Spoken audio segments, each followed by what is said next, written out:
비유로 여러 가지를 그들에게 말씀하여 이르시되 씨를 뿌리는 자가 뿌리러 나가서 뿌릴새 더러는 어디에 떨어졌습니까? 길가에 떨어지며 누가 와서 먹어버렸어요? 새들이 와서 먹어버렸고 했습니다. 그 다음에 흙이 얇은 돌밭에 떨어지며 흙이 깊지 아니하므로 곧 싹이 나오나 해가 돋은 후에 타서 뿌리가 없으므로 말랐고 돌은 가시떨기에 떨어지며 가시가 자라서 기운을 막았고 더러는 좋은 땅에 떨어지며 어떤 것은 100배, 어떤 것은 60배, 어떤 것은 30배의 결실을 하였느니라. 이 시에 대한 설교를 어떤 신학자는 예수님이 하신 설교 가운데 가장 위대한 설교다 이렇게 말하는 분이 있어요. 예수님이 하신 설교가 많이 있지 않습니까?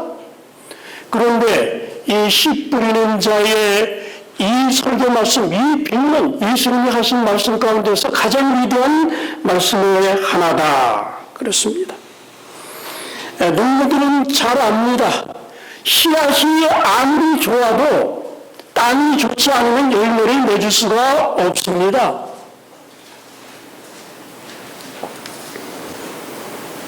그와 마찬가지로 하나님의 말씀을 우리가 아무리 들어도 그 말씀을 들을 수 있는 마음의 자세가 갖춰지지 않으면 아무 소용이 없습니다. 아무런 열매도 맺지 못합니다. 그래서 이 말씀은 우리 모든 교인들의 생애에 대단히 중요한 교훈을 담고 있는 말씀입니다. 이 말씀을 얼마나 이해하셔야 됩니다. 우리 기독교인 생애 전체에 대단히 중요한 영향을 미치는 말씀인 것입니다. 자, 그런데 왜 이제 새는 막입니다. 그렇죠? 근데 새가 길가에 떨어진 씨앗들을 먹어버렸습니다. 새는 마귀를 뜻합니다. 근데 마귀가 왜 하나님 말씀을 취해가려고 할까요? 자, 그래서 저는 오늘 이 말씀이 끼치는 영향에 대해서 먼저 좀 말씀을 드리고자 합니다. 말씀이 그것을 받아들이는 사람의 마음속에 어떠한 영향을 끼치기에 마귀가 그 말씀을 빼앗아 가려고 하는가 하는 겁니다. 자, 여기에 대한 말씀을 좀 드리도록 하겠습니다. 특별히 이 관련된 말씀은 시험을 교훈에 아주 자세하게 나와 있는데, 자, 여기 제가 몇 가지 인용구를 좀 가지고 나왔습니다. 시에는 뭐가 있고 생명이 있고 땅에는 뭐가 있습니까? 능력이 있다 그랬습니다. 자, 그러나 그랬어요. 무한하신 능력이 밤낮으로 역사하지 아니하면 씨는 아무런 수확도 내지 못한다 그랬어요. 바싹 마른 밭에 수분을 주기 위해 비가 내려야 하고 태양이 온기를 보내주어야 하고 그랬습니다. 거기까지도 부족합니다. 자, 그 다음에 엘렌 화이트께서 아주 중요한 말씀을 하셨어요. 자, 이 말씀을 같이 읽겠습니다.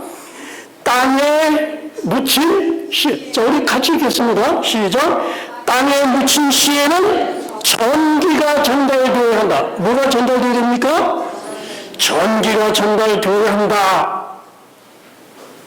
창조주께서 넣어주신 생명은 오로지 창조주만이 불어낼 수 있다.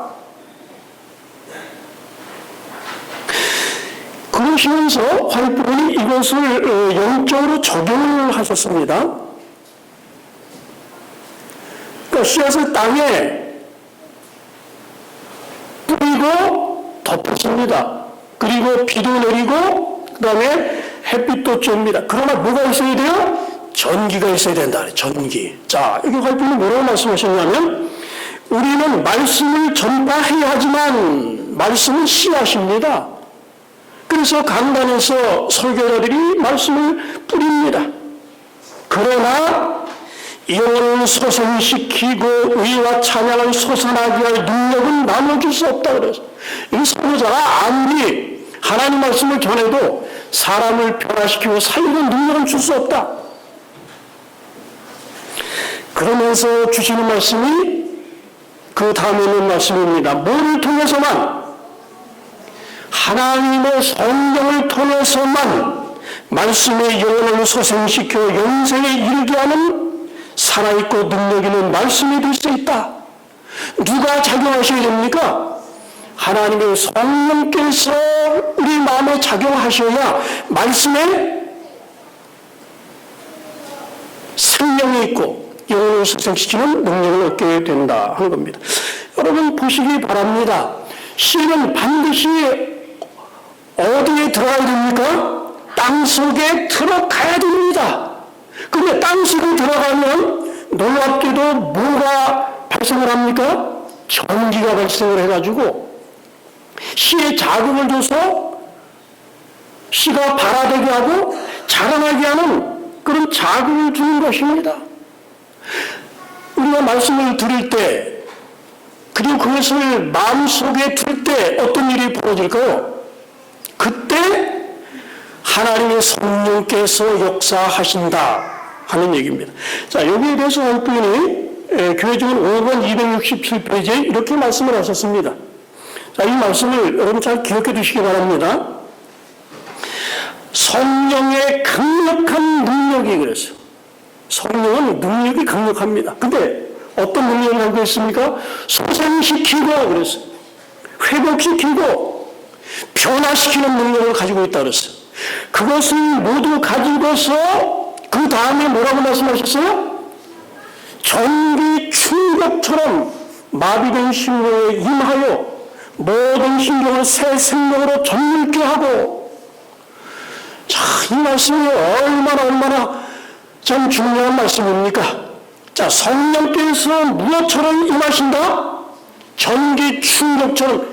전기 충격이 여러분 일렉트릭 쇼크입니다. 여러분 전기 좀 만져보셨습니까? 전기에 감전되신 분 있습니까? 감전되어 보신 분들? 전기 있으시죠? 감전되면 어떻습니까? 찌릿찌릿하고 몸속은 죽습니다. 온 정신이. 근데 성령이 여기 보면 전기 충격처럼 한다고 그랬어요. 일렉트릭 샥입니다. 팍 와서 우리의 신경이 연약한데 이 신경은 어떻게 한다? 생명으로 전율케 한다. 막 정신이 말이죠. 온 우리 영혼의 이 신경들을 전율케 하는 능력이 바로 이 성령의 능력이다 그랬어요. 그래서 죽은 사람을 살리고 사람을 변화시키는 위대한 능력을 발휘하십니다. 그리고 결국에는 우리를 하나님의 형상으로 변화시키는 일을 성령께서 하신다. 이렇게 말씀을 하셨습니다. 여러분 뇌에 전기가 흐르고 있습니까? 전기가 흐르고 있습니다. 우리 그 심장의 그 자극도 이 전기 자극이 아닙니까?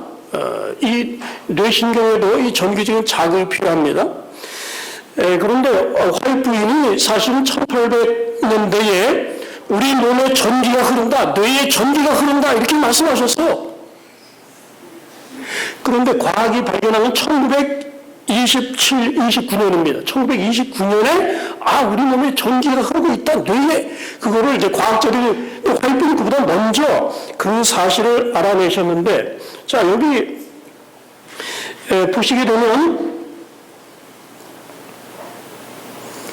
전체 조직과 교통하는 뇌신경은 하늘의 사람과 교통하여 내적 생애에 가만을 끼칠 수 있는 유일한 매개체이다.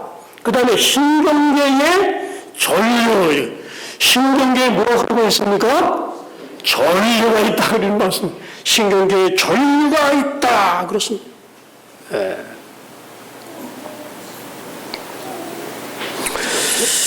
우리 화이트는 이제 계속해서 말씀을 하시길, 사람에게 전기력이 있는데 아담은 그 밑에 보면 세 번째 빨간 줄 해놨죠? 아담은 우리보다 몇 배의 활력을 가지고 있었다 그래요? 20배의 활력을 가지고 있었다 그래요.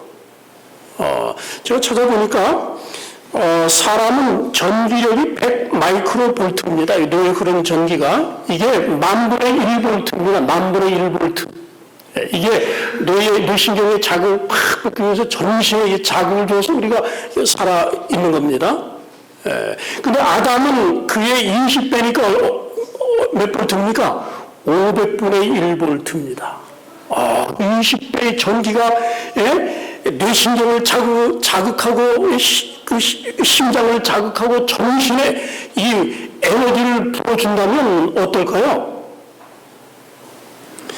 여러분, 우리의 시각과 청각과 촉각과 미각과 이런 후각 엄청난 능력을 갖게 될 겁니다. 아마 우리 눈이 아마 내생에 천리안을 갖게 될 거죠. 천리안.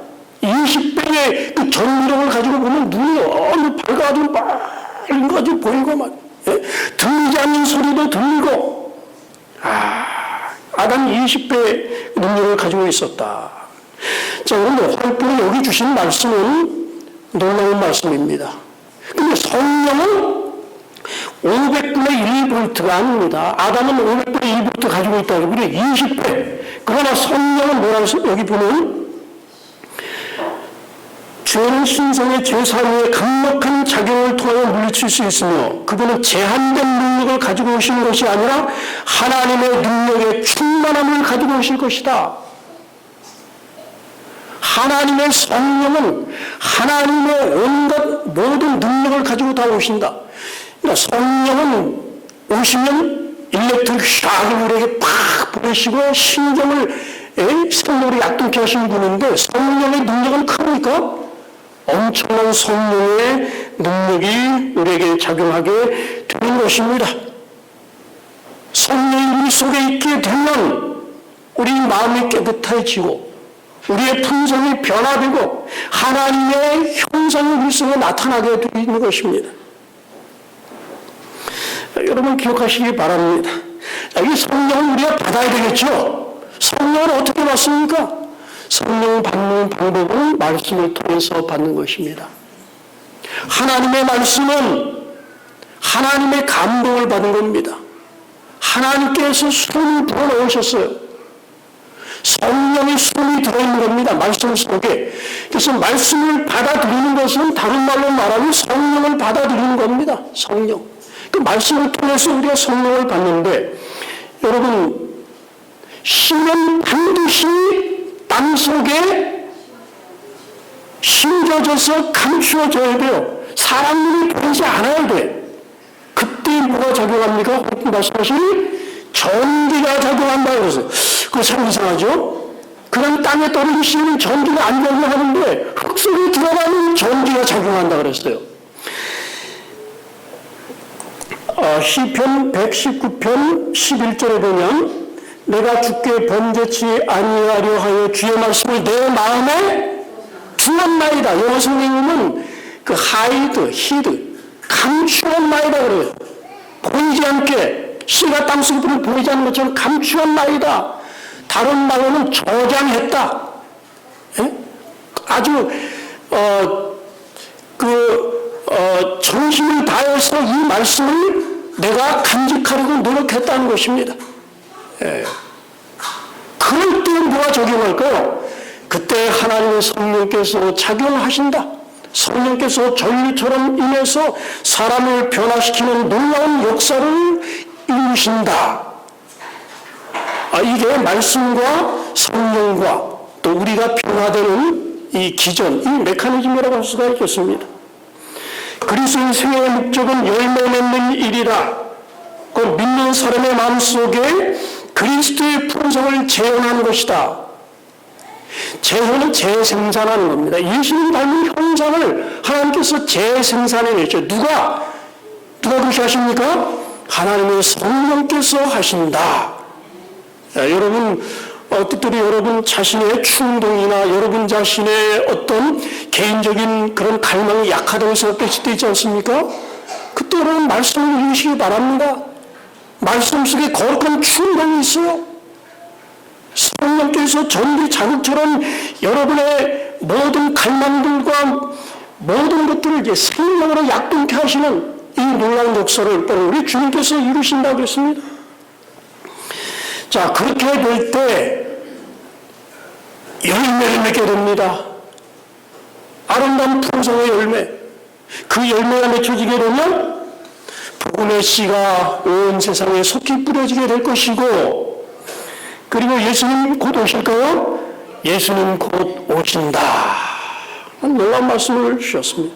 자, 그렇다면 우리가 말씀을 우리 속에 간직한다는 것, 우리 마음속에 숨긴다는 것, 저장한다는 것이 무슨 뜻인가?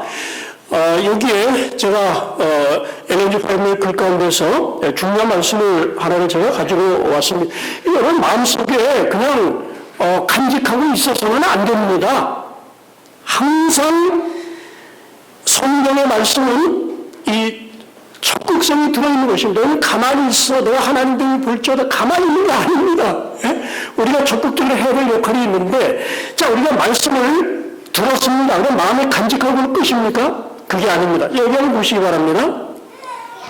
우리의 기억의 방에 거룩한 장면들, 그리스도의 모습들, 그분의 진리의 교훈들, 그분의 비할 바 없는 매력을 드러내는 것을 뭐하라? 걸어놓으라 그랬어요. 여러분 다 기억의 방이 있습니까? 여러분 방 몇 개 가지고 계세요, 집에? 여러분 머릿속에 방이 또 있습니다. 기억의 방이라는 방이 있어요. 내가 뭐 연속극을 보든지, 뭐 지나가는 장면을 보든지, 사람을 만나든지, 다 이것이 기억의 방에 기록이 다 됩니다. 근데 과연 우리의 기억의 방에다 뭘 걸어놓으라? 거룩한 장면들을 걸어놓으라. 거룩한 장면들 여러분 보셨습니까? 성경이 있지 않습니까? 모세가 이스라엘 백성을 인도해서 홍해를 건너던 장면들, 거룩한 장면들입니까? 시내산에서 율법을 받던 장면들부터 시작해서 엘리야와 갈멜산에서 바알의 선지들과 대결하고 승리하는 장면들, 이 성경이 그런 장면, 이걸 어떻게 알아? 여러분 사진 앞에다 딱 넣어가지고 여러분의 기억에 방에다 걸어놓으라. 그렇게 하면 어떻게 될까요? 그 말씀을 우리가 자꾸 기억하고 묵상하고 맹상하지 않으면 안 됩니다.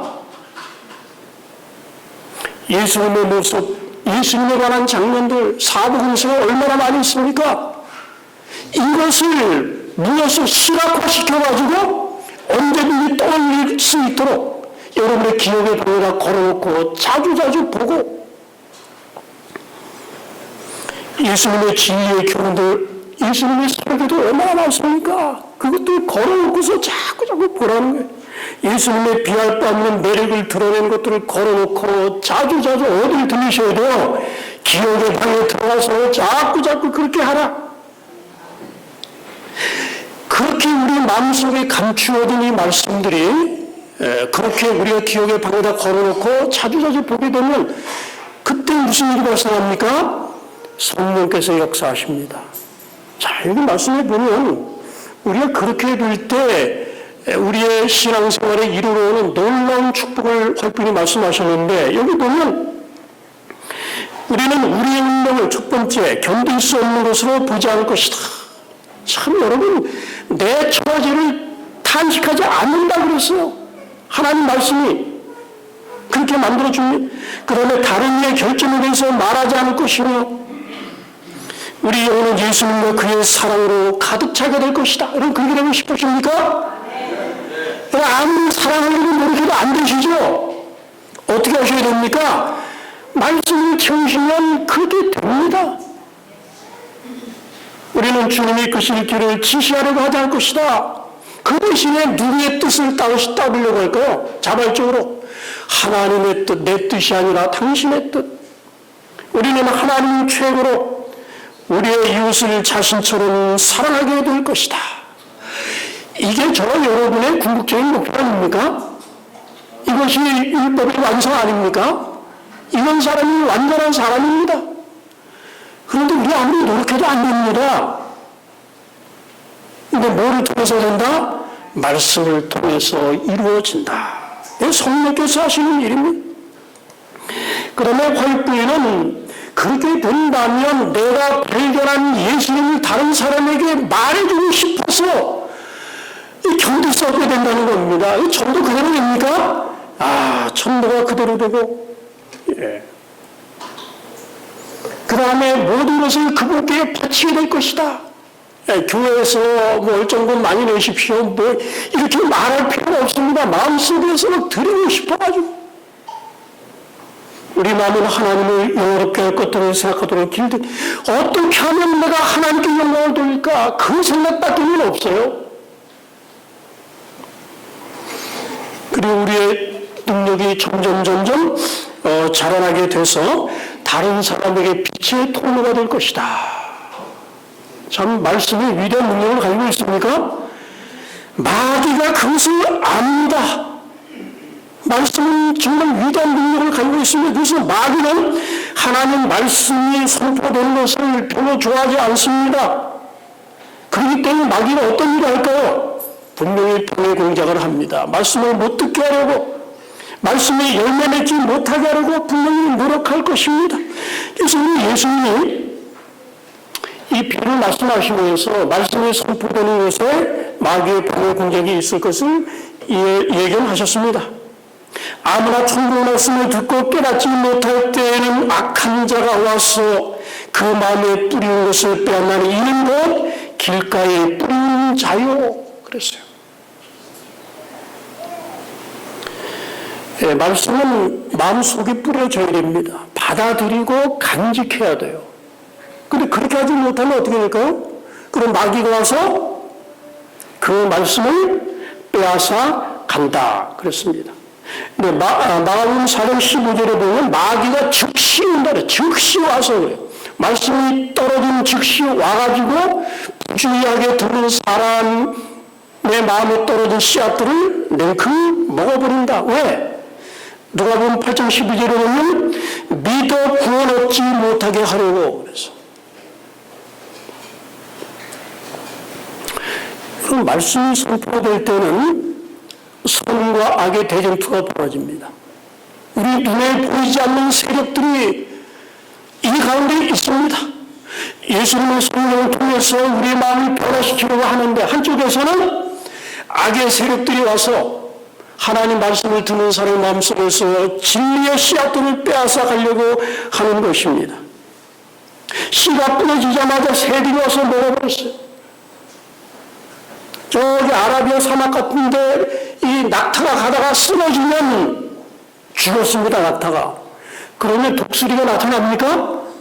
그 이상하다고 합니다. 아무리 봐도 몇십 리 반경에 독수리가 보이지를 않아요. 그런데 낙타가 죽으면 금방 독수리가 나타나요. 쫙 한 꼭대기에 보이지 않는 그런 점처럼 이렇게 위에서 내려다보고 있다가 죽으면 쏜자같이 내려온다는 것입니다. 여기 예수님께서는 하나님 말씀이 선포될 때 악령들이 서둘러서 우리에게 오게 될 것이다. 왜? 하나님 말씀을 듣고 깨달음이 없도록 하기 위해서 말씀이 마음속에 뿌리 내리지 못하도록 양심이 각성되지 못하도록 그 말씀을 듣고 믿음을 갖지 못하도록 단 하나의 말씀도 우리의 심령에 떨어져서 우리를 구원하는 열매를 맺지 못하게 하려고 그렇게 할 것이다. 자, 마귀가 어떻게 할까요? 마귀는 이런 일의 전문가입니다. 딱 와서 이렇게 앉아있는데 보니까 어떤 사람이 오늘 여기는 모자 쓰신다고 저기 누가 모자를 썼는데 또 이 예배 드리는데 모자를 쓸까? 자꾸 그 생각이 나. 하나님 말씀이 선포되는데 보니까 또 중요한 말씀 하는데 또 애기가 막 울고 뭐 소란하고 말이야. 그렇게 또 하기도 하고. 그러면 내가 그 돈을 빌려야 되는데 한 사람이 하필 그때 나요. 그래서 그 생각을 막 하고 말이죠. 온갖 잡다한 생각들이 스치는 생각들이 말이죠. 자꾸 그 쫓아버려야 되는데 그 생각들이 와가지고 거기에 따라가다 보면 설교자가 무슨 말을 했는지 전혀 모르는 경험들이 참 많은 것입니다. 마가복음 4장 15절에 마귀가 마음에 뿌리운 말씀을 빼앗는다. 여러분 제가 지난주에 무슨 설교했는지 기억나십니까? 제가 지난주에 무슨 소개했습니까? 기억나시는 거 한번 손 들어보세요. 예? 무슨 소개했습니까? 예, 아마 경진하셔서 말씀을 안 하신다고 생각합니다. 여러분, 그렇지 않다면 이 마귀가 정말 일을 잘하는 겁니다. 마귀가 정말 성공한 겁니다. 제가 이렇게 물어보면 어떤 사람은 연속극 말이죠. 처음부터 끝까지 줄줄줄 대사를 쫙 그 줄거리 다 아는 사람이 있어요. 예. 근데 지난주에 목사님 무슨 얘기했나? 이거 뭐 전혀 기억이 안 나는 사람들이 많습니다. 예? 예, 저희 어머님 이제 이제 식사를 이제 맛있게 이제 저녁 식사를 하셨는데 이제 집에 이제 가족들이 왔어요. 멀리 있던. 그래서 어머님 식사하셨어요. 그러면 내가 언제 식사했어? 그러셔요. 이게 바로 치매입니다. 치매. 치매가 뭡니까? 옛날 기억이 안 없어져요. 언제 기억이 없어지는 겁니까? 최근 기억, 뭐 옛날 기억도 없어지죠. 그러나 최근 거 잘 기억 못 합니다. 여러분, 그렇지 않으십니까? 예.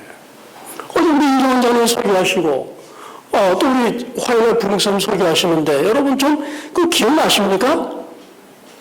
자, 여기 보면 마귀가 어떻게 한다, 마귀가 그걸 빼앗아 간다고 하지 않았습니까? 마귀가 왜 그럴까요? 우리가 그 말씀을 통해서 유익을 얻지 못하도록 우리 마음에 감추어지면 하나님의 성령께서 역사하셔서 씨가 자라나게 하고, 씨가 자라나면 어떻습니까? 바위 틈으로 자라는 바위를 쪼갤 수 있는 그런 능력을 가지고 있습니다. 그러니까 아예 그렇게 되지 못하도록 하기 위해서, 그 깨닫지 못하도록 성령의 강력한 역사가 이 시간에도 우리와 함께 마귀의 역사하고 있다는 것입니다. 믿어 구원치 못하게 하려고. 믿음은 어떻게 생깁니까? 믿음은 들어야 생깁니다. 예? 들으면 그리스도의 말씀이라 그러지 않습니까? 그리스도의 말씀을 들을 때 믿음이 생기고, 믿음이 생기면 예수 믿으면 구원받는다고 하지 않습니까? 그리고 믿음은 씨입니다. 생명은 씨예요. 그게 자라나가지고 우리의 온갖 나쁜 종족들 다 정복하고 우리 세계를 완전히 뒤집어 놓는 위대한 생명력을 가지고, 그렇게 되지 못하도록 하기 위해서 마귀가 혈안이 돼 있는 것입니다. 여러분, 우리가 교회에 오시면 말씀을 기억하고 또 마음속에 가지고 가겠다는 굳은 결심을 하고 오셔야 됩니다. 제가 그 팁을 하나 말씀드린다면, 저도 좀 건망증이 좀 심한 사람이 하나입니다. 안경을 벗어놓으면 안경을 어디다 두는지 몰라가지고, 응? 그 안경이 있어야 빨리 찾을 거 아닙니까? 눈으로 보고. 아주 애먹습니다. 그러다가 제가 오늘 책을 보니까 이렇게 잘 찾는 방법의 팁을 알려주니 어떻게 하면 잘 찾을까요? 그것을 벗어서 놓으면서, 핸드폰을 놓으면서 자기 자신에게 두세 번을 그렇게 자기 자신에게 말을 하는 거예요. 내가 핸드폰을 여기다 놓는다. 내가 핸드폰을 내가 테이블 위에 놓는다. 딱 두 번만 얘기하라는 거예요. 그러면 안 잊어버린다는 겁니다. 한번 해보세요. 그렇게 노력하면 안 잊어버려요. 여러분, 9.11 사태 때 제가 그 실제 현장 그 중계를 봤습니다. 어떻게 그날 보게 됐습니다. 근데 그 기억이 잊혀지지가 않아요. 왜 잊혀지지 않습니까? 마음의 충격을 받거나 뭔가 우리의 정신적으로 강력한 영향을 주는 아주 비범한 사건일 때는 뇌가 이거는 중요한 사건이다. 그렇기 때문에 이거를 우리가 보통 이제 여러 가지 일들이 경험하지만 다른 것들은 그냥 다 이렇게 나중에 다 이제 걸러지고 그냥 잘 기억이 잘 안 납니다. 그러나 이거는 특별하게 저장을 한다는 거예요. 그래서 이게 기억이 잘 나지 않습니까? 하나님 말씀을 어떻게 잘 기억할 수 있을까요? 마음 자세가 참 중요합니다. 말씀을 들으려고 하는 자세. 말씀 하나라도 내가 허리로 떨어지지 않도록 하기 위해서 그 말씀을 듣고 하나님 말씀을 통해서 내 영혼의 갈증을 채우고자 하는 그 갈망을 가지고 듣고, 그렇게 강렬한 마음으로 말씀을 하나하나 듣게 되면 내가 어떻게 생각해? 이 말씀은 중요한 말씀이다. 기억이 난다고 하는 것입니다. A.T. 토저가 그런 말을 했습니다. 그 교회들마다 이제 목회자를 청빙할 때 그 조건이 있지 않습니까? 제일 먼저 뭡니까? 목사님이 설교를 잘한다. 이걸 본다는 겁니다. 그러나 A.T. 토저가 말하기를 물론 그것도 중요하다. 그러나 그보다 더 중요한 것은 말씀을 듣는 청중들이 들을 태도가 되는가 하는 것 더 중요하다 그랬어. 정말 그렇습니까? 정말 그렇습니다. 주님께서 말씀하셨습니다. 사람이 하나님의 뜻을 행하려 하면 그랬어요.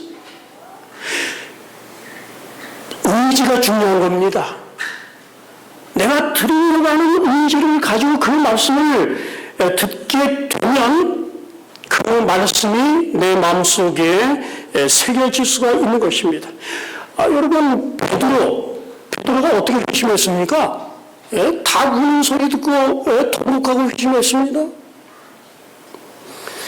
니콜라스 헤르만이라는 사람은 겨울에 보니까 낙엽들이 탁 떨어지고 나무가 앙상해지는 것을 보고서 깊은 깨달음을 얻고 예수님께 그가 회심했습니다.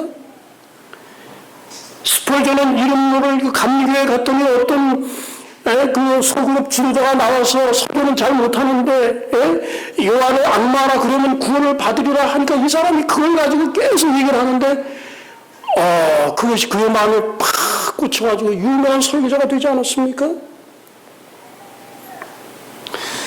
여러분, 들으려고 하는 태도는 대단히 중요한 것입니다.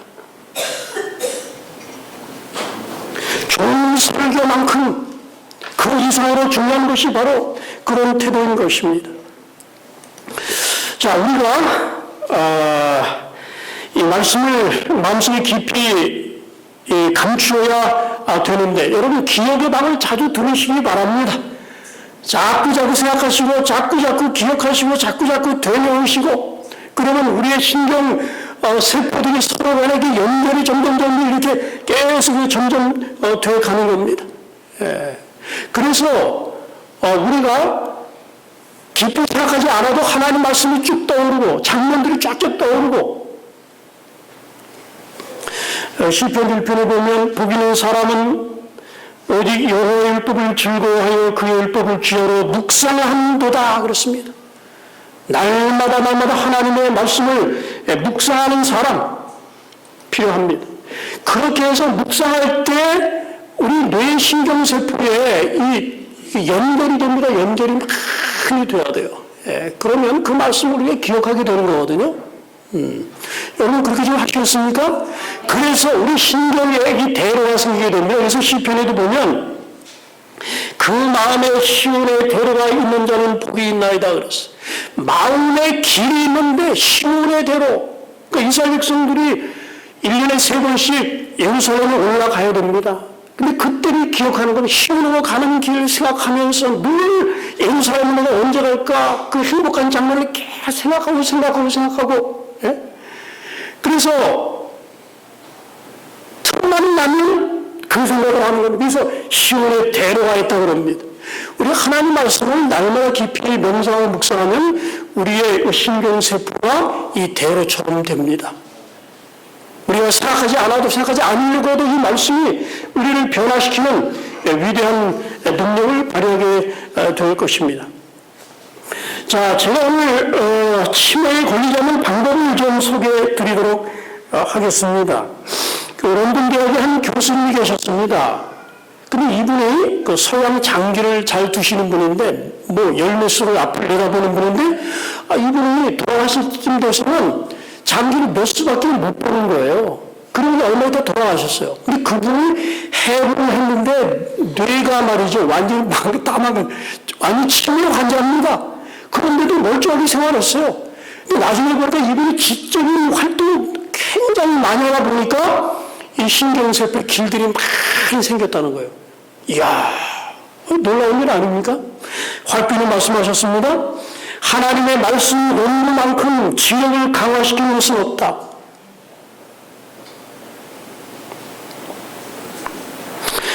프리고노믹스라는 책에 보면 이런 얘기가 나옵니다.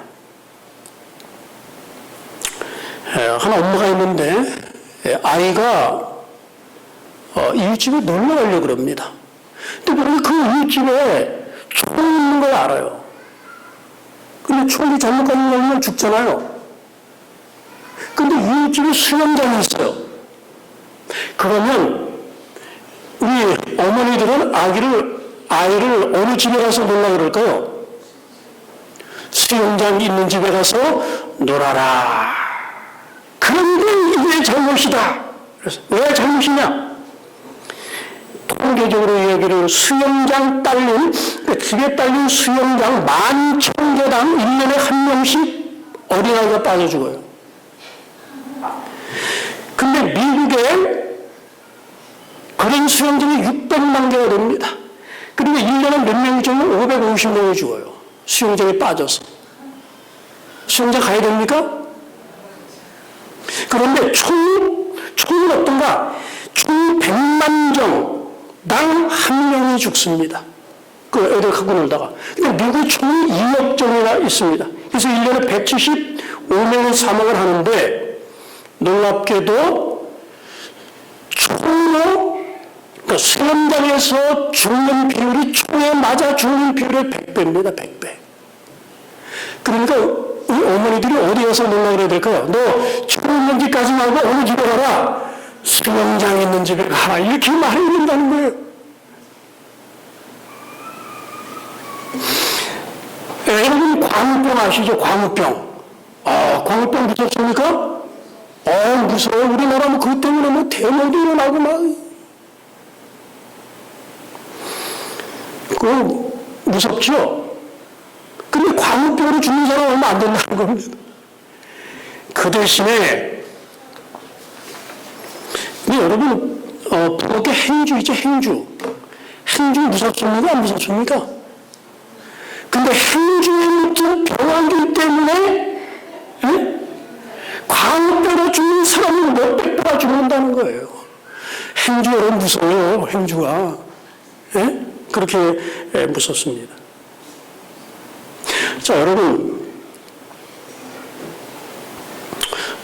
근데 왜 그럴까요? 총에 죽는 모습, 자살한 사람들 보니까 막, 뇌가 흘러나오고 막, 끔찍합니다. 그렇잖아요? 그 공포가 극대되니까, 그 엄청 무서운 줄 압니다. 여러분, 여기 한번 보시기 바랍니다. 마귀가 믿어 구원받지 못하게 하려고 하나님 말씀을 듣는 즉시 마음에서 빼앗아 가려고 합니다. 여러분, 이 이미지가 무서운 이미지입니까? 안 무서운 이미지입니까? 엄청나게 무서운 이미지입니다. 우리 재림교인들은 무서워하는 게 뭔가 강신술하는 말이죠. 뭐 여러분, 그거 엄청 무섭잖아요. 강신술. 그거 가면 안 됩니다. 그러나 우리가 말씀 잘 안 보고, 말씀 잘 기억 안 하고, 여러분, 우리 재림교인들은 뭐 교회 출석 잘하는 경우 별로 그렇게 무섭게 생각을 하지 않습니다. 성경에 보면 마귀의 이미지가 있어요. 제가 불러드리는 이 이미지 가운데서 여러분 어떤 이미지가 무서운 이미지일까요? 뱀, 마귀가 뱀입니다. 뱀 무섭습니까? 마귀가 빛의 천사로 완전히 위장을 합니다. 무섭습니까? 무서워요. 의원된 사자 무섭죠. 정갈 사망을 하는데 뒤에서 막 꼬리를 쏘고, 늑대 이리 양을 잡아오는 이리, 새 사냥꾼 그물을 쳐놓고 새를 잡고, 그 다음에 독사 무서운 이미지입니다. 다. 그런데 길가에 떨어진 씨앗을 냉큼 먹어버리는 새 무섭을까요? 안 무섭고요? 안 무섭습니까? 제가 한 곰곰이 생각해 봤습니다.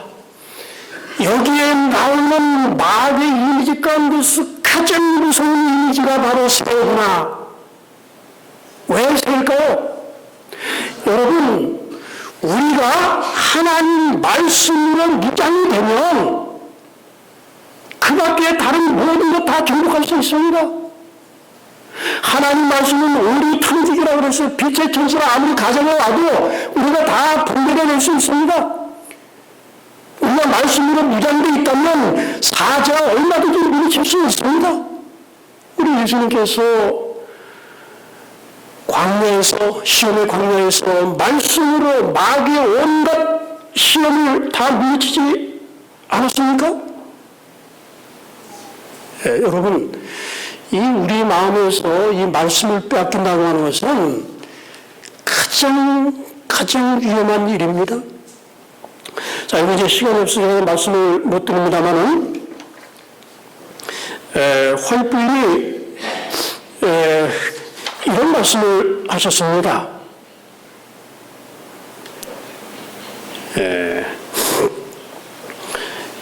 설교자들이 하나님 말씀을 내가 이번에 이 말씀으로 전도해야 되겠다 생각하면 마귀가 온다 그래서 딱 보고 이 말씀을 들으면 누가 각성할 수도 있다. 그러니까 그 사람에게 작용을 해가지고 온갖 일들이 있도록 해서 그 말씀을 못 듣게 한다.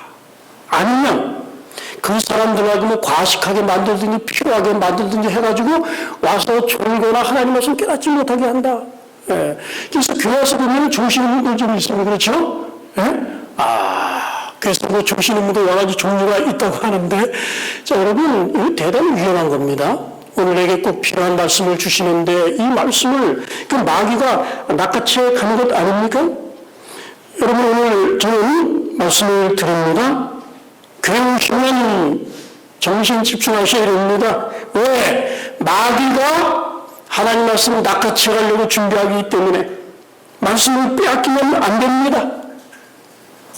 말씀이 떨어지는 즉시 가슴에 담으셔야 됩니다. 그리고 이 말씀이 주어지니까 뭐 하셔야 됩니까? 아멘 하셔야 돼요. 동감하시고 나도 그렇게 따라 살겠습니다. 이렇게 하셔야 됩니다. 아멘이십니까? 이런 반응을 통해서 이런 말씀에 대한 우리의 그 자세가 달라지게 되는 것입니다. 여러분, 절대로 여러분의 기억을 신뢰하지 마시기 바랍니다. 말씀을 기록하셔야 돼요. 우리 김한영 장로는 늘 이 말씀을 기록하시는데, 여러분 IQ가 1200이 되지 않으면 여러분 다 기억하시기 바랍니다. 아담은 1200이었어요. 노아에서 전까지는 책이 없었다고 그랬습니다. 다 들은 즉시로 다 기억이 나니까. 근데 지금 어떻습니까? 지난주에 한 거 지금 다 거의 대부분 기억 못 하시지 않습니까? 그러면 어떻게 하셔야 됩니까? 기록하셔야 돼요. 여러분 스물이나 갖고 계시죠? 거기다가 뭐 들은 대로 여러분 기록을 좀 해놓으시기 바랍니다. 예? 그리고 그것을 자꾸 보시고 마음에 새기고 가슴에 두고 그렇게 할 때 성령께서 역사하십니까? 가슴에 감추어야 돼요. 그럼 듣고 하면 성령이 역사하실 수가 없어요. 여러분 그렇게 하시겠습니까? 자, 여러분 이게 습관입니다. 여러분 다 볼펜 다 끊으시기 바랍니다. 예? 끊으셔서 기록을 하셔요. 예? 정말 이 말씀을 듣는 자세, 학생의 자세, 배우려는 자세, 정말 대단히 중요한 겁니다. 제가 오늘 교회 보니까 오늘 장로님이 참 설교를 얼마나 열심히 적으신 거를 평생 그렇게 적으셨는데 설교 잘 하십니다. 수많은 예화부터 시작해서 쫙 뭐 수십 건을 가지고 있으니까 그걸 쫙 해서 설교하면 얼마나 멋진 설교 나옵니까? 그걸 다시 돌이켜보고 되짚고 여러분 소가 그 되새김질 하지 않습니까? 그건 힘들지 않을까요? 힘들지 않습니다. 왜?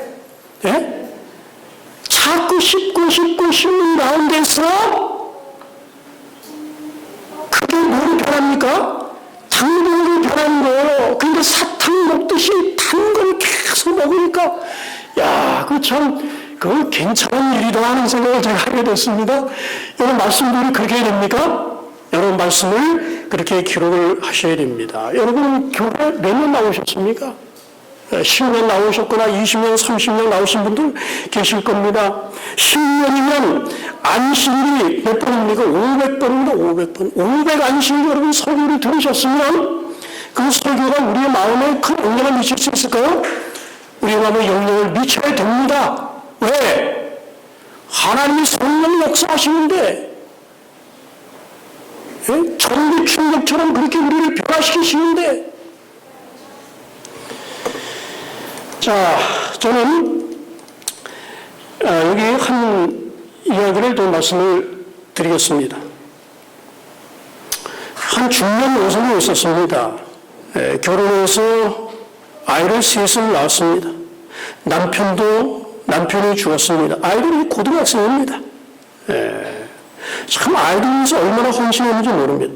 그런데 어느 날 갑자기 변하기 시작했어요. 이 엄마가 20대 초여것이 있는 겁니다.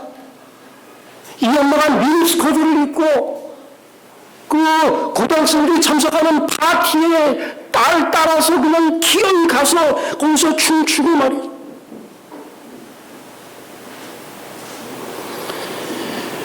이 정신퇴행, 이 거꾸로 나이를 먹어가는 병에 걸리는 것입니다. 그래서 매 3개월에서 4개월마다 한 살씩 젊어집니다.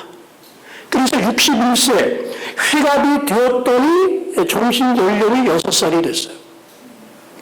그 요양원에 보내줬습니다. 그러면서 점점 이제 뭐 3살짜리, 2살짜리 행동을 하는 겁니다. 장난감 놀이를 하고 아이들처럼 횡설수설하고 1살이 돼서는 밥도 안 먹어요. 그 우유를 이렇게 빨아먹고 말이죠. 그 아기가 누워가지고 막 벌써 그렇게 하다가 그 1살 가면 0살이잖아요. 그리고는 죽어버렸어요. 우리가 때때로 영적인 투영을 경험할 수 있습니다. 그 이유는 무엇입니까? 우리가 하나님 말씀을 날마다 먹고 자라나야 되는데 자라나지 못해서 그런 것입니다. 저는 우리 교인들에게 호소 드립니다. 이제부터 여러분 하나님 말씀 열심히 연구하시고 또 말씀이 선포될 때 주의를 기울여서 들으시고 여러분의 마음속에 그렇게 간직하시겠습니까? 여러분 그렇게 간직하시고 결심하셔야 됩니다. 그렇게 설교 하나를 제대로 듣고 가슴에 감춰두면 여러분 삶이 변화됩니다. 절대적으로 변화됩니다. 이렇게 되는 노력해야 됩니다. 자, 그러면 그렇게 결심하시면 다 결심하시죠? 여러분의 결심을 여러분 다 일어나시기 바랍니다. 다 일어나심으로 여러분의 결심을 다 표현하시기 바랍니다. 자, 이제 제가 다음 안식일에 제가 무슨 설교했는지 물어보겠습니다. 다 답변하실 수 있도록 기억하시고 자, 우리 결심을 위해서 기도하겠습니다. 하늘에 계신 아버지, 주님께서 우리의 마음을 변화시키는 하나님 말씀을 우리에게 보여주십니다. 이 말씀을 우리 마음에 간직하게 하옵소서, 묵상하게 하소서. 그래서 우리의 마음을 변화시키는 성령의 강력한 견류의 충동이 우리 속에서 역사하게 하셔서 우리를 변화시키는 위대한 역사가 일어날 수 있도록 도와주시고, 그래서 예수님의 형상으로 변화되게 해주시고 예수님의 아름다운 통성을 온 세상에 반사함으로써 우리 주님 이 땅에 신속하게 재림하시는 위대한 역사를 이루는 주의 종들이 되도록 축복하여 주시옵소서. 예수님의 이름으로 간절히 축원하옵나이다. 아멘.